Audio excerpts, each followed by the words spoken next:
Absolutely. So, Penguin episode 6. We had a little bit of a time jump, like a couple of days to a Yeah, week, I want to it say. seems like it might have. I would say maybe a little bit more than that, just because the amount of mushrooms they seem to have. But I don't know how fast you would expect mushrooms to grow. I think mushrooms, I would say a week, roughly. Anyway, there was a Thereabouts. little time jump. Yeah. They've got their mushroom bliss business off the ground. Mm-hmm. It's very interesting to see Penguin, the Overlord, not like in the negative way it will become, but start to rise, where he's not just managing his shop and his guys now like he was for the Falcons. He is at the top of his own food chain. Yes, he's like still concerned about the Gigantes and the Maronis, Yeah. but he's like, I don't have a boss now. I am my own boss. Yes. And it's really interesting to see how that's working. And he's coming across kind of how I've always envisioned a Penguin type character, with this kind of, he's, you know what he is? This is the best way I can describe it. We all know this guy who would make a really inappropriate, offensive, rude, horrific joke, but it's only a joke if people don't like the statement. If someone agrees with the statement, he was being serious. I get you. He kind of does that on like a criminal scale. He's like, I'm gonna kill you and steal all your criminal enterprises, and then they laugh and he laughs. But if they take it as a threat, he's like, yeah, I fucking told you I'm coming for you. Do you know what I mean? Like, that's how he operates. And now that he's got a bit more power, we're starting to see that he's doing less of the cowering and trying to not be a threat to anyone, and more of the posturing of, I am fearsome and I cannot be beaten, so you should fall in line. He has seen this version of Penguin, like he's played the game almost perfectly, in the sense that he's lived his time kind of at that mid-street level.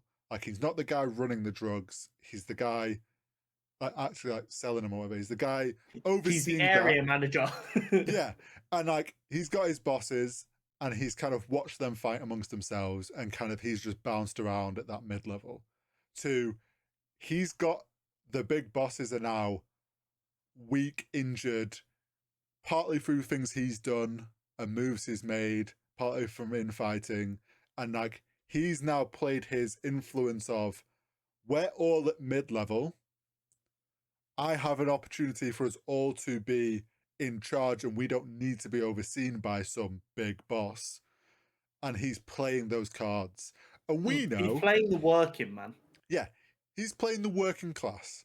And we know all politicians, whether they're for the working class or not, are politicians and are scummy. He's playing that, and we know the Penguin is going to go, oh, I've got you all under control now. I'm the one in charge. That's his goal. He's going to make them all feel like equals. He's going to eliminate the competition. He will be the only one there. He'll be the only employment opportunity. And then all of a sudden, oh no, there's a hierarchy here. Yeah, I'm going to be rich and you guys do okay. It'll go. He's playing, like you say, he's playing at the moment. We're all equal footing. We're in this together. Together we can control this and we don't need the big bosses. As soon as the big boys are gone, there's always a new big fish. He's suddenly the one that's in charge of all the drugs and the only drugs. He's controlling everything. We saw that exact play when he gave out all of the free samples. Yes. He was like, we're not making any money tonight. He did a marketing campaign. Yeah, is what he did.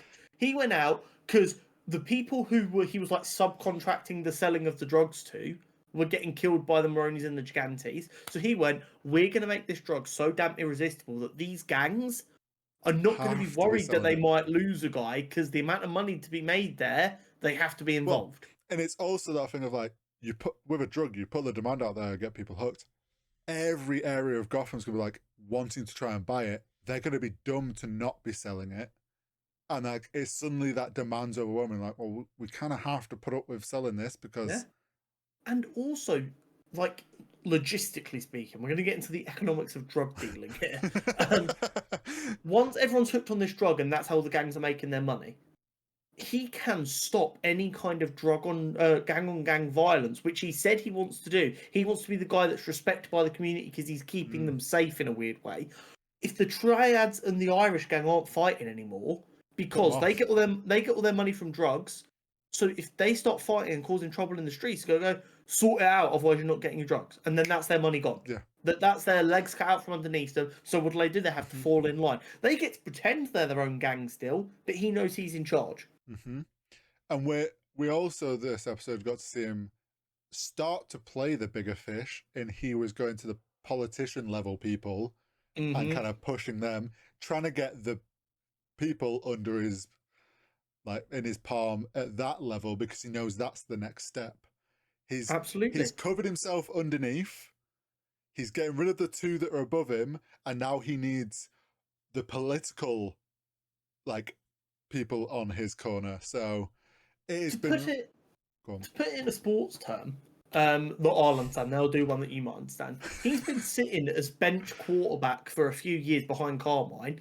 He's learnt the playbook. He's ready to play. Yeah. Or F1, he's been sitting as the second driver behind Lewis Hamilton. He now knows what Lewis Hamilton does to win. He's going to go to another team and win. Yeah, it's the exact. He's sat, he studies, he's learned. He's watched Carmine extort all these fuckers. He knows where the bodies are buried. And like we literally saw it, like you said, he was like, "I already paid Carmine." He's like, "Yeah, you didn't pay me." Yeah, he's like, just because you got rid of, like, he's not the only person that knows what you did. I have all that information too.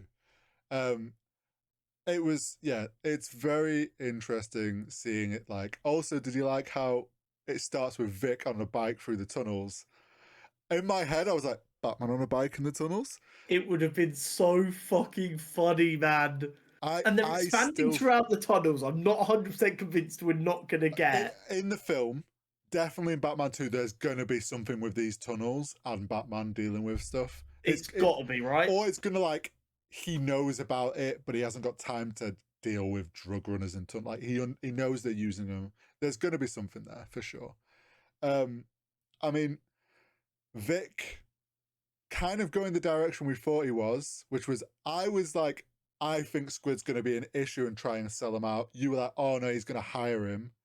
Kind of went both ways in a way. He tried to do everything he could to not have to do what he did. Yeah, he tried. He didn't want to bother Oz with it, so then he tried using his own initiative and was like, oh, I'll pay this guy off. But that didn't work. So then he was like, then he starts to panic, and we got the point where he crosses that line again into more gangster Vic. And oh my god, the next shot, like that death scene was pretty bad. For a TV show, that was like, they did not hold back punches on that. They did not want to glamorize it at all. No. They were very much like, Vic's never killed someone before. He kind of fucked this up. This guy's going to bleed out slowly, and he's going to be there watching it, regretting every second of it. Yeah, they really did. Yeah, like you said, they did it in a way to make us realize, like, sit with it like Vic is, and watching him, like, freak out a bit. I like, though, that then he's like, obviously kind of like, what the fuck have I done? Oz is like, look, like, coaches him. You did what you had to do, yeah. Yeah, you did what you had to do. You did a good job. Take the night. Good job on that. You handled your own business. And don't, like, in the situation, yeah, he did the right thing. He was like, this Squid guy, we know he's a bit of a dick, was threatening to sell him out. He did what had to be done in the gangster world. The problem is, now Vic's gonna get fucking screwed over. Because meanwhile, Oz has been setting up his drug organization, and you've got the two big fish teaming up together. Sophia being a dummy mummy.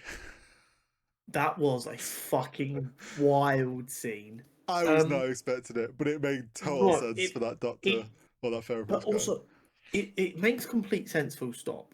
I mean, we will not get into the psychoanalysis of kinks people have based on trauma, but it's not a surprise that someone who has been physically and mentally abused by powerful men in her life feels the need to restrain men. Yeah. Like, doesn't take an actual PhD to see why that makes sense.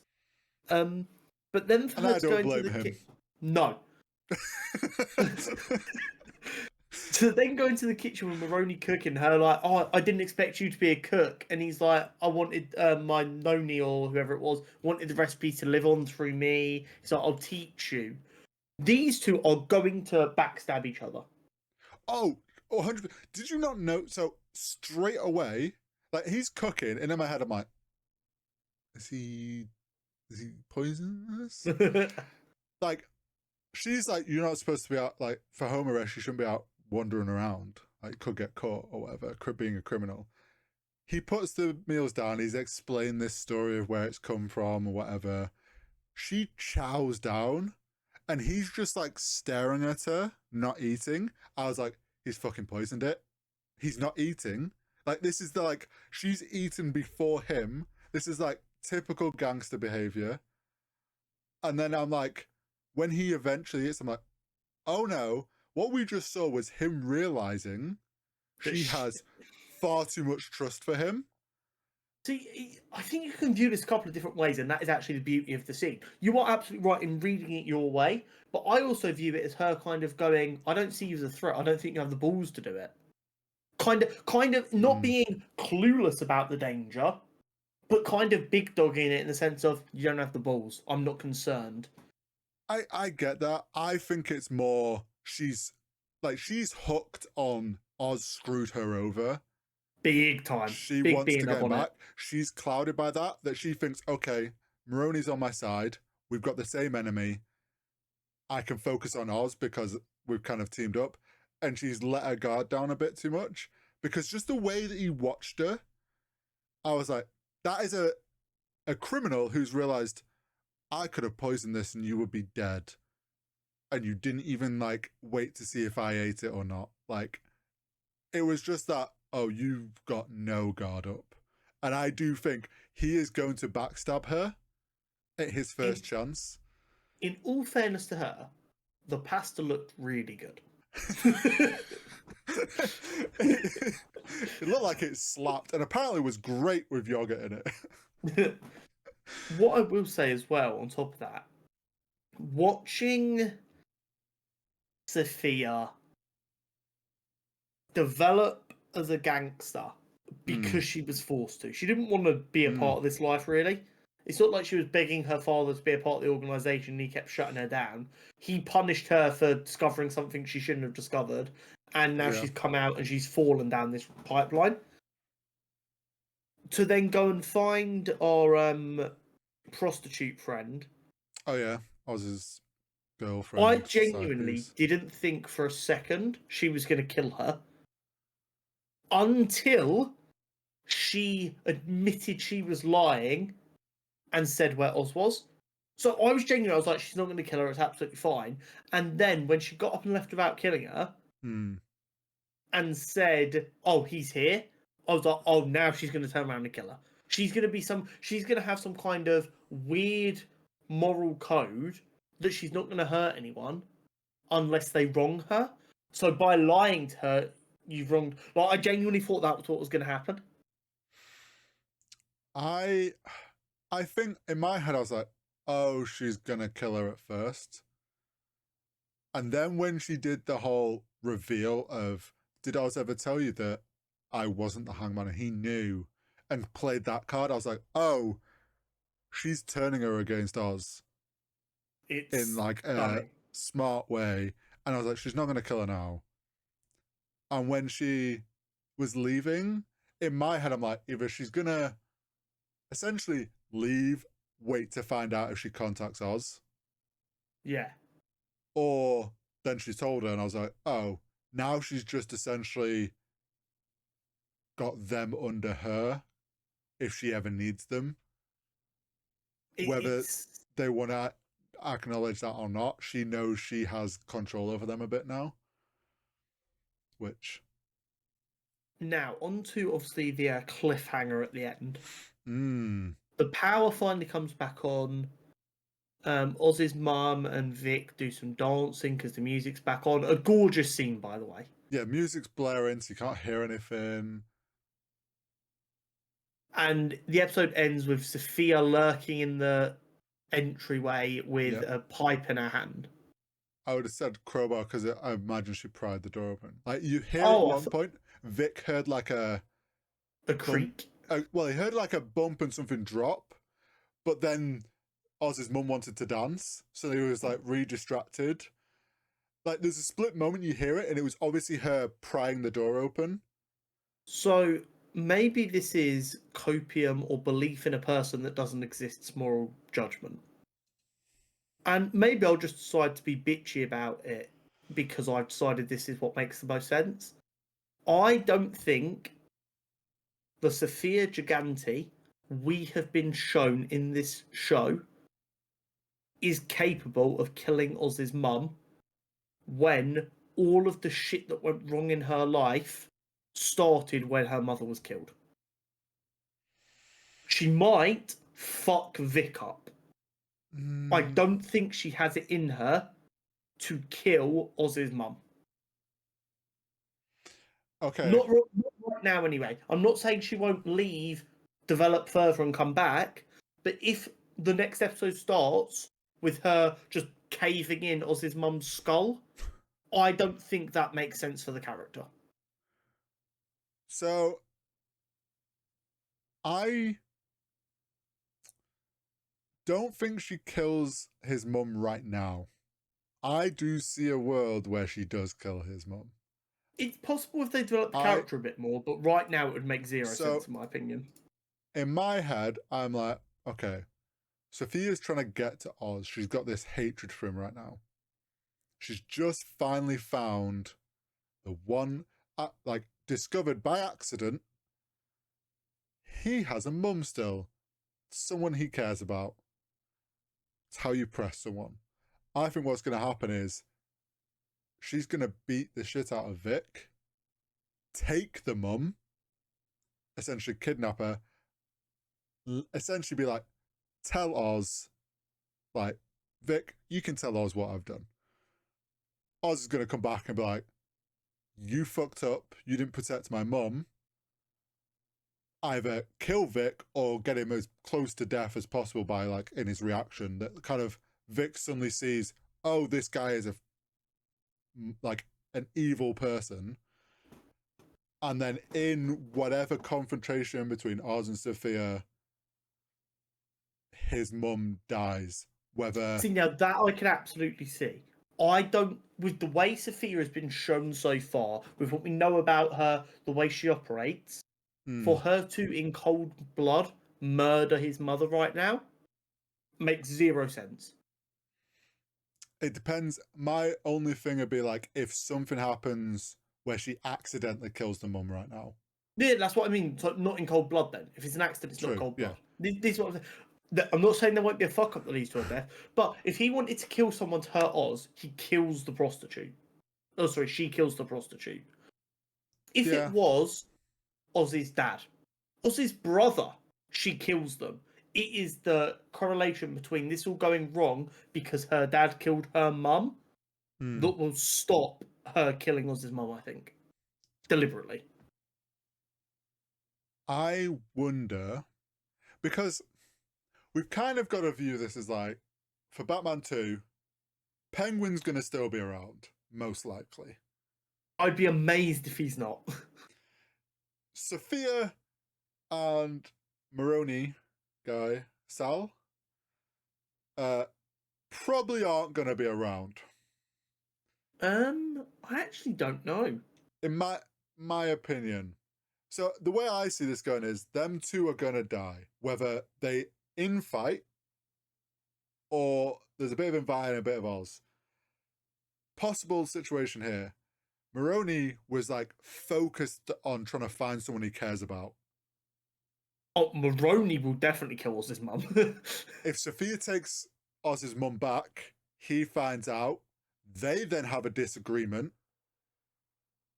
He kills Sophia, then threatens Oz's mum, or like there's some conflict between them two over what to do with Oz's mum that causes one of them very to. possible.